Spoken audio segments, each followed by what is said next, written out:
আসসালামু আলাইকুম। প্রিয় সুধী, ইসলামের ইতিহাসে এমন কিছু ব্যক্তিত্ব আছেন যারা যুগের আলোচিত চরিত্র। তাদের নিয়ে আমাদের মনে নানা প্রশ্ন, কৌতূহল এবং কখনো দ্বিধা তৈরি হয়। আজ আমরা আলোচনা করব সেই মহান সাহাবা হজরত মুআবিয়া ইবনে আবু সুফিয়ান রাদিয়াল্লাহু তাআলা আনহু সম্পর্কে। তিনি ছিলেন রাসূল সাল্লাল্লাহু আলাইহি ওয়াসাল্লামের একজন ঘনিষ্ঠ সাহাবী, ওহীর লেখক এবং ইসলামী ইতিহাসের প্রথম খলিফা শাসন ব্যবস্থার একজন গুরুত্বপূর্ণ ব্যক্তি। কিন্তু তাকে ঘিরে রয়েছে অনেক বানোয়াট ও বিভ্রান্তিকর বর্ণনা। কিছু হাদিস তাকে প্রশংসায় ভূষিত করেছে, আবার কিছু হাদিসে তার বিরুদ্ধে নিন্দা করা হয়েছে। তবে প্রশ্ন হলো, সত্যটা কি? কেন এমন বানোয়াট হাদিস প্রচার করা হলো?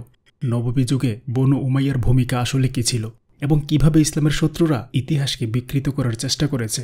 এই ভিডিওতে আমরা কুরআন, সহিহ হাদিস এবং ঐতিহাসিক তথ্যের আলোকে নবীজি সাল্লাল্লাহু আলাইহি ওয়াসাল্লামের জীবদ্দশায় মুআবিয়া রাদিয়াল্লাহু তাআলা আনহুর ভূমিকা এবং তাকে ঘিরে প্রচারিত সকল মিথ্যাচারগুলো বিশ্লেষণ করার চেষ্টা করব ইনশাআল্লাহ। সম্মানিত সুধী, আপনি যদি ইসলামের সোনালী যুগের সত্য এবং গভীরতা সম্পর্কে জানতে আগ্রহী হয়ে থাকেন, তবে এই ভিডিওটি আপনার জন্যই। আলোচনাটি শেষ পর্যন্ত শুনুন এবং আমাদের চ্যানেলের সঙ্গেই থাকুন। আশা করি হতাশ হবেন না। তো চলুন সত্যের সন্ধানে যাত্রা শুরু করি। প্রথমে আমরা আলোচনা করব মুআবিয়া রাদিয়াল্লাহু তাআলা আনহু সম্পর্কে প্রশংসামূলক 5টি বানোয়াট হাদিস। ইবনু আসাকির রাহিমাহুল্লাহ মুআবিয়া রাদিয়াল্লাহু তাআলা আনহুর জীবনী বর্ণনা করতে গিয়ে অনেক ভ্রান্ত এবং বানোয়াট হাদিস এনে আলোচনা দীর্ঘ করেছেন। এমন কিছু বানোয়াট হাদিস হচ্ছে: নাম্বার 1, ওয়াসিলা রাদিয়াল্লাহু তাআলা আনহু থেকে মারফু সূত্রে বর্ণিত আছে, মুআবিয়া রাদিয়াল্লাহু তাআলা আনহু এতটাই সহনশীল এবং আল্লাহর কথার উপর এতটাই বিশ্বাসী ছিলেন যে তার মধ্যে নবী হওয়ার মতো যোগ্যতা ছিল। প্রাগুপ্ত খণ্ড 3 পৃষ্ঠা 128। এটি হলো তাকে ঘিরে প্রশংসামূলক জাল হাদিস। নাম্বার 2, আবু মুসা রাদিয়াল্লাহু তাআলা আনহু সূত্রে বর্ণিত, তিনি বলেন, নবীজির উপর ওহী অবতীর্ণ হয়। অবতরণ বন্ধ হলে তিনি মুআবিয়া রাদিয়াল্লাহু তাআলা আনহুকে ডেকে অবতীর্ণ হওয়া আয়াতুল কুরসি লিখতে বলেন। লেখা শেষ হলে নবীজি বলেন, তোমার পূর্বজীবন থেকে নিয়ে কিয়ামত দিবস পর্যন্ত সকল গুনাহ আল্লাহ ক্ষমা করুন। প্রাগুপ্ত খণ্ড 3 পৃষ্ঠা 129। এটিও প্রশংসামূলক আরেকটি জাল হাদিস। নাম্বার 3, আনাস রাদিয়াল্লাহু তাআলা আনহুর সূত্রে বর্ণিত, একবার জিবরিল আলাইহিস সালাম স্মরণের একটি কলম নিয়ে এসে বলেন, হে মুহাম্মদ সাল্লাল্লাহু আলাইহি ওয়াসাল্লাম, সুমহান সত্তা বলেছেন, আমি এই কলমটি আরশের উপর থেকে মুআবিয়ার জন্য উপহার পাঠিয়েছি। তাকে বলো এই কলম দিয়ে আয়াতুল কুরসি লিখতে। প্রাগুপ্ত খণ্ড 3 পৃষ্ঠা 129। এটিও আরেকটি জাল হাদিস যা মুআবিয়া রাদিয়াল্লাহু তাআলা আনহুর প্রশংসামূলক করা হয়েছে। নাম্বার 4, হুযায়ফা রাদিয়াল্লাহু তাআলা আনহু থেকে মারফু সূত্রে বর্ণিত আছে, মুআবিয়া রাদিয়াল্লাহু তাআলা আনহুকে হাসরের দিন ঈমানের নূরের চাদর পরিহিত অবস্থায় ওঠানো হবে। প্রাগুপ্ত খণ্ড 3 পৃষ্ঠা 130। এটিও আরেকটি জাল হাদিস। এবং 5, ইবনে উমর রাদিয়াল্লাহু তাআলা আনহু থেকে মারফু সূত্রে বর্ণিত, নবীজি সাল্লাল্লাহু আলাইহি ওয়াসাল্লাম বলেন, হে মুআবিয়া, তুমি আমি একসঙ্গে জান্নাতের দরজায় দাঁড়াবো। প্রাগুপ্ত খণ্ড 3 পৃষ্ঠা 133। ইমাম জাহাবি রাহিমাহুল্লাহ এই সকল হাদিস উল্লেখ করার পর বলেন, এগুলো যে বানোয়াট তা দেখেই বোঝা যাচ্ছে, আল্লাহ তাআলাই সর্বজ্ঞ। প্রাগুপ্ত খণ্ড 3 পৃষ্ঠা 133। শাওকানি রাহিমাহুল্লাহ আল ফাওয়াইদুল মাজমুআহ গ্রন্থে জাল হাদিসের অধ্যায়ে এই সংক্রান্ত অধিকাংশ হাদিস উল্লেখ করেছেন। আল ফাওয়াইদুল মাজমুআহ পৃষ্ঠা 403 থেকে 407। ইবনু কাসির রাহিমাহুল্লাহ এই সংক্রান্ত একটি হাদিস উল্লেখ করে বলেন, ইবনে আসাকির রাহিমাহুল্লাহ এমন অনেক জাল হাদিস উল্লেখ করেন। আল বিদায়া ওয়ান নিহায়া খণ্ড 11 পৃষ্ঠা 409। তার মতো মেধাবী এবং সচেতন ব্যক্তির পক্ষে এটি খুবই আশ্চর্যজনক যে তিনি এই সবরের দুর্বলতা এবং হীন উদ্দেশ্য সম্পর্কে একটুও সজাগ হলেন না। শিয়ারু আলামিন নুবালা খণ্ড 3 পৃষ্ঠা 131। এখন আমরা জানব মুআবিয়া রাদিয়াল্লাহু তাআলা আনহু সম্পর্কে নিন্দামূলক বানোয়াট হাদিসগুলো। ইবনু জাওজি রাহিমাহুল্লাহ বলেন, আহলুস সুন্নাহর নামধারী কিছু লোক গোরামিবশত রাফিজিদেরকে খেপিয়ে তুলতে মুআবিয়া রাদিয়াল্লাহু তাআলা আনহুর মর্যাদা সম্পর্কিত কিছু হাদিস বানিয়েছে। অপরদিকে রাফিজিদের কিছু লোক উগ্রতা দেখিয়ে মুআবিয়া রাদিয়াল্লাহু তাআলা আনহুর নিন্দায় হাদিস বানিয়েছে। এই দুটি দলই অত্যন্ত গুরুত্বপূর্ণ এবং জঘন্য ভুলের মধ্যে রয়েছে। মুআবিয়া রাদিয়াল্লাহু তাআলা আনহুর নিন্দায় এমন জঘন্য কিছু জাল হাদিস হচ্ছে, নবীজির দিকে সম্বন্ধ করে বলা হয়, তিনি বলেছেন, তোমাদের নিকট এমন এক ব্যক্তি আসবে যে মৃত্যুর সময় আমার সুন্নাহর উপর থাকবে না। তখনই মুআবিয়া রাদিয়াল্লাহু তাআলা আনহু আগমন করেন। একবার নবীজি সাল্লাল্লাহু আলাইহি ওয়াসাল্লাম খুতবা দিতে দাঁড়িয়েছেন। তখন মুআবিয়া রাদিয়াল্লাহু তাআলা আনহু ছেলে ইয়াজিদের হাত ধরে খুতবা না শুনিয়ে বেরিয়ে পড়েন। তখন নবীজি সাল্লাল্লাহু আলাইহি ওয়াসাল্লাম বলেন, মুআবিয়ার মতো মন্দলোক যেদিন দুনিয়ার নেতা হবে, সেই দিন নেতা এবং অনুসারী সকলের উপরেই আল্লাহর অভিশাপ নেমে আসবে। এই হাদিসটি কিছুতেই শুদ্ধ নয়। নবীজিকে নিয়ে এটি স্পষ্ট মিথ্যাচার। হাদিস বিশারদ সকলেই এটিকে মিথ্যা বর্ণনা হিসেবে চিহ্নিত করেছেন। হাদিসের কোনো গ্রন্থে এমন কোনো বিবরণের অস্তিত্ব পাওয়া যায় না, আর না আছে এর কোনো পরিচিত সনদ। আল বিদায়া ওয়ান নিহায়া খণ্ড 11 পৃষ্ঠা 438। এছাড়াও মুয়াবিয়া রাদিয়াল্লাহু তাআলা আনহুর জীবনী থেকে জানা যায় যে তিনি খুবই সহনশীল মানুষ ছিলেন। যারা তাকে কষ্ট দিত তাদের বিরুদ্ধেও তিনি ছিলেন অত্যন্ত ধৈর্যশীল। শত্রুর সঙ্গে সদাচরণের ব্যাপারেও তিনি ছিলেন উত্তম দৃষ্টান্ত। তাহলে এই কথা কিভাবে কল্পনা করা যায় যে তিনি রাসূলুল্লাহ সাল্লাল্লাহু আলাইহি ওয়াসাল্লামের প্রতি বিরক্ত হবেন, অথচ রাসূল সাল্লাল্লাহু আলাইহি ওয়াসাল্লাম হচ্ছেন দুনিয়া এবং আখিরাতের সবচেয়ে মর্যাদাবান ব্যক্তি। প্রতিটি বিষয়ে মুয়াবিয়া রাদিয়াল্লাহু তাআলা আনহুকে তার মুখাপেক্ষী হতে হবে। তাই এই দৃশ্য কিভাবে কল্পনা করা যায় যে তিনি নবীজির কথা না শুনে চলে যাবেন, অতঃপর মুখের উপর গালিগালাজকারীদের কথা ধৈর্য ধরে শুনবেন? তাদের কথা ধৈর্য ধরে শ্রবণ করতে পারলে নবীজির কথা কেন নয়? আর তিনি যদি এমন অস্থির প্রকৃতির হয়ে থাকেন তাহলে নবীজি কেন তাকে ওহীর লেখক হিসেবে নিযুক্ত করবেন? আমিরুল মুমিনিন মুয়াবিয়া ইবনু তাইমিয়া রচিত, পৃষ্ঠা 88। সম্মানিত সুধী, এখন আমরা আলোচনা করব নবীজি সাল্লাল্লাহু আলাইহি ওয়াসাল্লামের জীবদ্দশায় বনু উমাইয়ার ভূমিকা নিয়ে, যেগুলো শুনে কিছুটা উপলব্ধি করতে পারবেন আসল সত্যটা কী ছিল। ইসলামের সূচনালগ্ন থেকেই বনু উমাইয়ার অনেক লোক ইসলাম ধর্ম গ্রহণ করেছেন, ইসলামের জন্য ত্যাগ স্বীকার করেছেন, আবিসিনিয়ায় হিজরত করেছেন এবং মক্কা বিজয়ের সময় তাদের সকলেই ইসলামে প্রবেশ করেছেন। নবীজি তাদের অভিবাদন জানিয়েছেন এবং অত্যন্ত আনন্দিত হয়েছেন। অনেক গুরুত্বপূর্ণ কাজে তিনি বনু উমাইয়ার উপর নির্ভর করেছেন। নবীজির সাম্রাজ্যে তাদের জন্য নিজেদের সাধ্য এবং পরিশ্রম অনুযায়ী ফায়দা হাসিলের অবারিত সুযোগ ছিল। আবু সুফিয়ান রাদিয়াল্লাহু তাআলা আনহুকে নবীজি সাল্লাল্লাহু আলাইহি ওয়াসাল্লাম এমন বৈশিষ্ট্য দিয়েছিলেন যা মক্কাবাসীদের মধ্যে অন্য কাউকে দেননি। তিনি বলেছিলেন, যেই ব্যক্তি আবু সুফিয়ানের গৃহে প্রবেশ করবে সে নিরাপদ। সহিহুল বুখারী হাদিস নম্বর 4280। আবু সুফিয়ান রাদিয়াল্লাহু তাআলা আনহুর জন্য এটি ছিল সুবিশাল এক মর্যাদা। এই থেকে বোঝা যায় যে নবীজি সাল্লাল্লাহু আলাইহি ওয়াসাল্লাম গোত্রের সর্দার এবং গণ্যমান্য ব্যক্তিগণকে কতটা সম্মান করতেন। পরবর্তী সময়ে নবীজি সাল্লাল্লাহু আলাইহি ওয়াসাল্লাম আবু সুফিয়ান রাদিয়াল্লাহু তাআলা আনহুকে নাজরানের প্রশাসক নিযুক্ত করেন এবং তার ছেলে মুয়াবিয়া রাদিয়াল্লাহু তাআলা আনহুকে ওহীর লেখক হিসাবে নিয়োগ দেন। আল আলামুল ইসলামী ফিল আসরিল উমাবি, পৃষ্ঠা 11।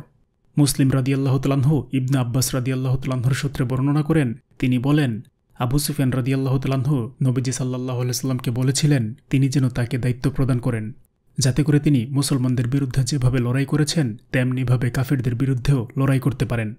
আর মুয়াবিয়া রাদিয়াল্লাহু তাআলা আনহুকে যেন নবীজির লেখক হিসাবে নিযুক্ত করেন। নবীজি তার এই প্রস্তাব গ্রহণ করেন। সহিহু মুসলিম বিশারহিন নববী খণ্ড 16 পৃষ্ঠা 62। আল্লাহর কাছে সবচেয়ে সম্ভ্রান্ত শহর মক্কা বিজয়ের পর এর প্রথম প্রশাসক ছিলেন বনু উমাইয়ার আত্তাব ইবনু আসিদ। ইবনু ইসহাক জাইদ ইবনু আসলাম রাদিয়াল্লাহু তাআলা আনহুর সূত্রে বলেন, আত্তাব ইবনু আসিদকে মক্কার প্রশাসক নিযুক্ত করার পর নবীজি তাকে দৈনিক 1 দিরহাম করে ভাতা প্রদান করেছেন। এই প্রসঙ্গে আত্তাব বলেছেন, যেই ব্যক্তি 1 দিরহাম থাকা সত্ত্বেও ক্ষুধার্ত বোধ করে আল্লাহ তাআলা যেন তার কলেজাকে ক্ষুধার্ত রাখুন। নবীজি আমাকে প্রতিদিন 1 দিরহাম করে প্রদান করেছেন, আমার অন্য কারো কাছে হাত পাততে হয়নি। সিরাত ইবনে হিশাম খণ্ড 4 পৃষ্ঠা 69 149। এমনইভাবে বনু উমাইয়ার আমর ইবনু সাইদ ইবনু আসকেও নবীজি খাইবার, ওয়াদিল কুরা, তাইমা এবং তাবুক অঞ্চলের জনপদের প্রশাসক হিসেবে নিযুক্ত করেছিলেন। নবীজির যখন ওফাত হয় তখন আমর এই দায়িত্বে ছিলেন। মিনহাজুস সুন্নাহ খণ্ড 3 পৃষ্ঠা 175-176। এছাড়াও আল হাকাম ইবনু সাইদ ইবনু আসকে দিয়েছিলেন মক্কার বাজার দেখাশোনার দায়িত্ব। প্রাগুপ্ত খণ্ড 3 পৃষ্ঠা 175-176। খালিদ ইবনু সাইদ ইবনু আসকে নিয়োগ দিয়েছিলেন সানার প্রশাসক হিসেবে। তারিখে খলিফা ইবনু খাইয়াত পৃষ্ঠা 97। আর আবান ইবনু সাইদ ইবনু আসকে নিযুক্ত করেছিলেন বাহরাইনের প্রশাসক। নবীজি সাল্লাল্লাহু আলাইহি ওয়াসাল্লামের ওফাতকালেও তিনি এই দায়িত্বে ছিলেন। মিনহাজুস সুন্নাহ খণ্ড 3 পৃষ্ঠা 175-176। এমনইভাবে সাইদ ইবনু আসের 2 পুত্র আবান এবং খালিদ মুয়াবিয়া ইবনু আবু সুফিয়ান এবং উসমান রাদিয়াল্লাহু তাআলা আনহু ছিলেন ওহীর লেখক হিসেবে নিযুক্ত। তাখরিজুদ দালালাতিস সামিয়াহ পৃষ্ঠা 159-162। নবীজি সাল্লাল্লাহু আলাইহি ওয়াসাল্লাম যখন ইন্তেকাল করেন তখন বনু উমাইয়ার অধিকাংশ লোকই বিভিন্ন কাজে নিযুক্ত। কেউ প্রশাসকের দায়িত্বে, কেউ লেখকের দায়িত্বে এবং কেউ সম্পদ রক্ষণাবেক্ষণের দায়িত্বে।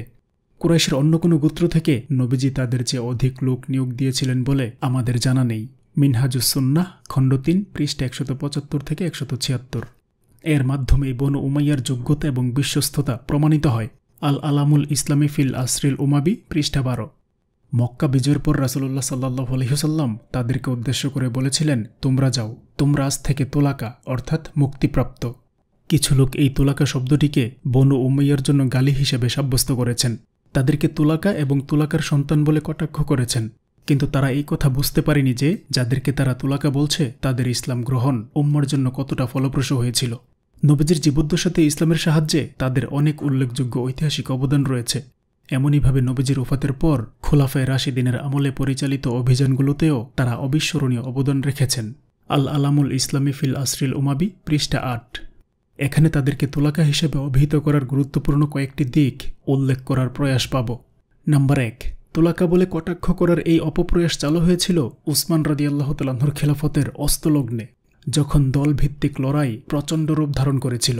ফুঁসে উঠেছিল বনু উমাইয়ার বিরুদ্ধে বিদ্বেষ লালনের তীব্র ঢেউ, চমকে উঠেছিল মুআবিয়া রাদিয়াল্লাহু তাআলা আনহুর ভাগ্য তারকা, এবং আলী রাদিয়াল্লাহু তাআলা আনহুর সাথে হয়েছিল তার মতো ভিন্নতা। কটাক্ষকারীরা মনে করতে থাকে তুলাকা শব্দের মাধ্যমে বনু উমাইয়ার ইমানের দুর্বলতার কথা বোঝানো হয়েছে। তারা গনিমতের সম্পদের লোভে অথবা নিহত হওয়ার ভয়ে ইসলাম গ্রহণ করেছে, যাতে করে তারা নিজেদেরকে নিরাপদ রেখে অন্য মুসলমানদের বিরুদ্ধে ষড়যন্ত্র করতে পারে। নাম্বার ২, তুলাকা শব্দের অর্থের প্রতি যদি সূক্ষ্মভাবে লক্ষ্য করা হয়, তাহলে এই অর্থে আবু সুফিয়ান ইবনু হারব এবং তার পুত্র মুআবিয়া রাদিয়াল্লাহু তাআলা আনহুকে তুলাকা হিসেবে গণ্য করা যায় না। আবু সুফিয়ান রাদিয়াল্লাহু তাআলা আনহু ইসলাম গ্রহণ করেছিলেন মক্কা বিজয়ের আগেই, যখন নবীজি এবং তার বাহিনী মক্কার বাইরে মাররুজ জাহরানে অবস্থান করছিলেন। তার ইসলাম গ্রহণে তৎক্ষণাৎ তার গোত্রের লোকেরা সন্ধি এবং বিজয়ের সুযোগ তৈরি করে দেওয়ার প্রতি ধাবিত হয়। এদিকে কিছু বর্ণনার জোরালো দাবি এই যে মুআবিয়া রাদিয়াল্লাহু তাআলা আনহুও মক্কা বিজয়ের আগে ইসলাম গ্রহণ করেছিলেন। তবে পিতার অবস্থানের প্রতি লক্ষ্য করে অন্য অনেকের মতো তিনিও এই কথা লুকিয়েছিলেন, কারণ তার পিতা মুসলমানদের বিরুদ্ধে অভিযানে নেতৃত্ব প্রদান করতেন। বর্ণিত আছে তিনি উমরাতুল কাজার দিন অথবা হুদায়বিয়ার সন্ধির দিনে গোপনে ইসলাম ধর্ম গ্রহণ করেন। আল বিদায়া ওয়ান নিহায়া খণ্ড ১১ পৃষ্ঠা ৩৯৬। ইতিহাসবিদদের পক্ষ থেকে তাদের দুজনকে তুলাকাদের দলভুক্ত করার পেছনে কারণ হচ্ছে আবু সুফিয়ান রাদিয়াল্লাহু তাআলা আনহুর ইসলাম গ্রহণ ছিল মক্কা বিজয়ের কাছাকাছি সময়ে, এবং তিনি ছিলেন মক্কার তৎকালীন নেতা। তার ইসলাম গ্রহণের সাথেই মক্কাবাসীর ইসলাম গ্রহণ সম্পৃক্ত ছিল।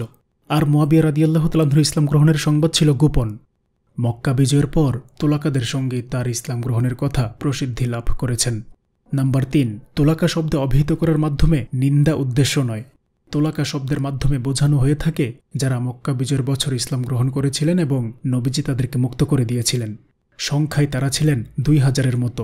তাদের মধ্য হতে অনেকেই পরিণত হয়েছিলেন মুসলিম উম্মার বরেণ্য ব্যক্তিত্বে, যেমন হারিস ইবনু হিশাম, সুহাইল ইবনে আমর, সাফওয়ান ইবনে উমাইয়া, ইকরিমা ইবনে আবু জাহেল, হাকিম ইবনে হিজাম, রাসূলের চাচাতো ভাই আবু সুফিয়ান ইবনে হারিস, যিনি নবীজিকে কটাক্ষ করেছেন অতঃপর ইসলাম ধর্ম গ্রহণ করে ধন্য হয়েছেন, এবং আত্তাব ইবনু আসিদ, যাকে নবীজি মক্কার প্রশাসক নিযুক্ত করেছিলেন। এমন আরও অনেকেই আছেন। নাম্বার ৪, এ ব্যাপারে ইসলামের দৃষ্টিভঙ্গি হচ্ছে ইসলাম গ্রহণের পূর্বেকার যত অপরাধ রয়েছে তা উপেক্ষা করে যারা ইসলাম ধর্ম গ্রহণ করে তাদের সমস্ত শক্তি এবং সাধ্য অনুযায়ী উপকার অর্জনের অবারিত সুযোগ তৈরি করে দেয়। এভাবে তাদেরকে চূড়ান্ত লক্ষ্য অর্জনের দিকে ধাবিত করে। ইসলাম একজন ব্যক্তিকে তার মর্যাদা অনুযায়ী মূল্যায়ন করে, এবং জাহিলি যুগে যারা বুদ্ধিমান এবং মর্যাদাবান ছিলেন ইসলাম গ্রহণের পরেও তারা ছিলেন মর্যাদার আসনে। খালিদ ইবনে ওয়ালিদ এবং আমর ইবনুল আস রাদিয়াল্লাহু তাআলা আনহুর মতো প্রখ্যাত সাহাবীগণের বিলম্বে ইসলাম গ্রহণ নবীজির কাছে উচ্চ মর্যাদা লাভে বাধা হয়ে দাঁড়ায়নি। তিনি আমর ইবনুল আস রাদিয়াল্লাহু তাআলা আনহুকে প্রেরণ করেছিলেন জাতুস সালাসিল যুদ্ধের সেনাপতি হিসাবে। খালিদ ইবনে ওয়ালিদ রাদিয়াল্লাহু তাআলা আনহুকে দিয়েছিলেন সাইফুল্লাহ তথা আল্লাহর তরবারি উপাধি। ইসলাম গ্রহণে অগ্রবর্তী মহান সাহাবীগণের সুউচ্চ মর্যাদা এতে এতটুকু ক্ষুণ্ণ হয়নি। অগ্রবর্তী মহান সাহাবীগণের মধ্য হতেও উল্লেখযোগ্য একটি দল ছিলেন বনু উমাইয়ার বংশোদ্ভূত। এমনইভাবে তুলাকা হিসেবে অভিহিত সকলেই বনু উমাইয়ার বংশোদ্ভূত ছিলেন না। সম্মানিত সুধী, আমরা পরবর্তী আলোচনায় জানার চেষ্টা করব হযরত আবু বকর রাদিয়াল্লাহু তাআলা আনহুর শাসনামলে মুআবিয়া রাদিয়াল্লাহু তাআলা আনহুর ভূমিকা কী ছিল। মুআবিয়া রাদিয়াল্লাহু তাআলা আনহু সম্পর্কে বানোয়াট হাদিসগুলো সহ নবীজির জীবদ্দশায় বনু উমাইয়ার ভূমিকা নিয়ে এই ছিল আমাদের আজকের সংক্ষিপ্ত আলোচনা। আমি ইসলামের ইতিহাস আর ঐতিহ্যগুলো জানতে এবং আপনাদেরকে জানাতে চেষ্টা করি, এবং আরও চেষ্টা করি সর্বদা সত্য ইতিহাসগুলো আপনাদের সামনে তুলে ধরতে। তারপরেও আমার মধ্যে ভুল ত্রুটি থাকতেই পারে। বড় ধরনের কোনো ভুল যদি আপনার দৃষ্টিগোচর হয়, অনুগ্রহ করে কমেন্টের মাধ্যমে শুধরে দিলে কৃতজ্ঞ থাকব। আর ছোটখাটো ভুলগুলোকে ক্ষমার সুন্দর দৃষ্টিতে দেখলে অনুপ্রাণিত হব।